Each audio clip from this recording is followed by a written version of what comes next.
My father said he's gonna rush into you. When he rushes in, sit down. He's gonna fall on top of you. And that's exactly what happened. Royce Gracie versus Akebono Taro! In the early 1990s, Royce Gracie was widely touted as the best fighter in the world, winning 3 UFC tournament championships. At 6 feet tall and 176 pounds, he was often facing guys much taller and heavier than him. The early UFC tournaments were no-holds-barred affairs with no weight classes, judges, rounds, or gloves, and the only way to determine a winner was by knockout or submission. Facing larger opponents was nothing new to Royce. Growing up in the legendary Gracie family, he was always undersized compared to his older brothers, and competition was always prevalent. Being one of 7 sons to the legend and co-creator of Brazilian Jiu-Jitsu, Elio Gracie, Jiu-Jitsu was a rite of passage and training was all but mandatory. One of the fundamental notions of Brazilian Jiu-Jitsu is that a smaller, weaker person can compete or defend themselves against a much larger adversary, thanks to leverages and technique.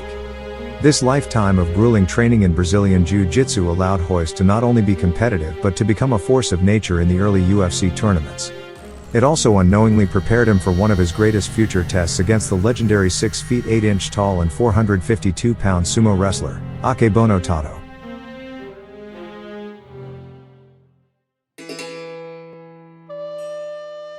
My story started out in 1987. As most of you know, I grew up in Hawaii. I joined sumo at 18 years old, right before I made 19. And I was Yokozuna at 22. Interestingly enough, around the same time that Royce was taking over the UFC, Akebono Taro, originally known as Chad Rowan, was taking the sumo wrestling world by storm. Akebono grew up in Hawaii on the island of Oahu and moved to Japan when he was 18 to train sumo wrestling full-time. By the time he was 19, he was quickly emerging as a star in sumo wrestling.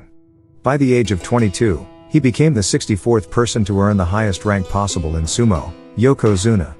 To become a Yokozuna, one must win 2 consecutive championships and meet other relative criteria, such as possessing dignity and grace. Akebono met these requirements and became the first non-Japanese-born wrestler to achieve the rank. One of my happiest moments in sumo was when I did make Yokozuna, and my boss, I call him boss, my stable manager, came up to me, hugged me, and he told me thank you. That was one of the most important days in my sumo career. Yokozuna are held to a much higher standard, so it is not uncommon for them to retire if their performance starts to decline. For this reason, it was no surprise when in January 2001, after facing multiple serious injuries, Akebono decided to retire from the sport, but not after winning 11 championships and cementing himself as one of the best sumo wrestlers of all time.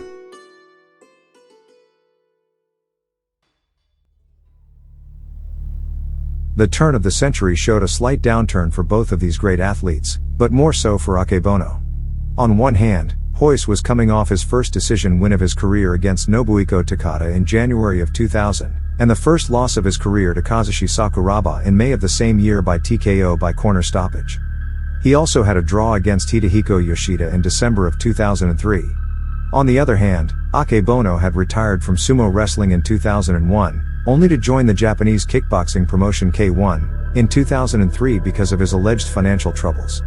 Before his fight with Royce Gracie, Akebono fought 5 kickboxing matches. He demonstrated decent cardio for an almost 500-pound and 6'8" tall man, and he quite frankly improved from each fight to the next, but he still ultimately lost all 5 fights. 3 by unanimous decision and 2 by devastating knockout.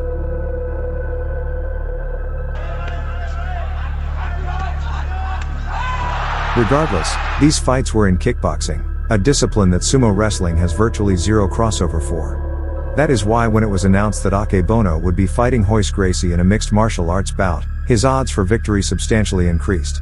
Partly because Akebono outweighed Royce by over 260 pounds and towered over him by 8 inches, but also because he had substantial, high-level sumo wrestling experience. Obviously, Sumo wrestling is not directly comparable to mixed martial arts, but the forward aggression and physicality that it requires can directly translate to mixed martial arts in far greater ways than it can to kickboxing. This is especially true when factoring in Akebono's physical characteristics, which multiplies the effects that forward aggression and physicality can bring. For these reasons, Akebono was posing an enormous challenge, literally and figuratively, for Royce to solve. When I accept the fight, everybody was like, "Oh my God, you're crazy. How can you fight somebody that big? How are you gonna take him down? He's the best sumo wrestler of all times. He gets paid not to put his knees on the ground. There's no way you're gonna take him down. So, and you can out-punch him. How are you gonna beat such a guy?" The fight was scheduled for New Year's Eve 2004, on the K1 Premium Dynamite card in Osaka, Japan. Tensions were high, and the stadium was sold out with an attendance of over 50,000. The fight started off with Royce throwing a roundhouse kick that glanced off Akebono's knee. Akebono then did just as Royce's father predicted and rushed in to close the distance. Royce did exactly as instructed and sat down, forcing Akebono to fall into his guard. So I just kind of threw a low kick and sat down. He came at me, fell on top of me. The first time I started to go to his back. He got up, he actually shoved me off his back. I was mad with that. And then second time, exactly the same thing. I threw a low kick, sat down, he came right inside of my guard again. It was obvious that Akebono was effectively clueless on the ground, allowing Royce to pass his leg in front of his face. Once Royce passed his leg, Akebono made no attempt to escape the position. But this time I caught him in a shoulder lock, omoplata with a wrist lock together.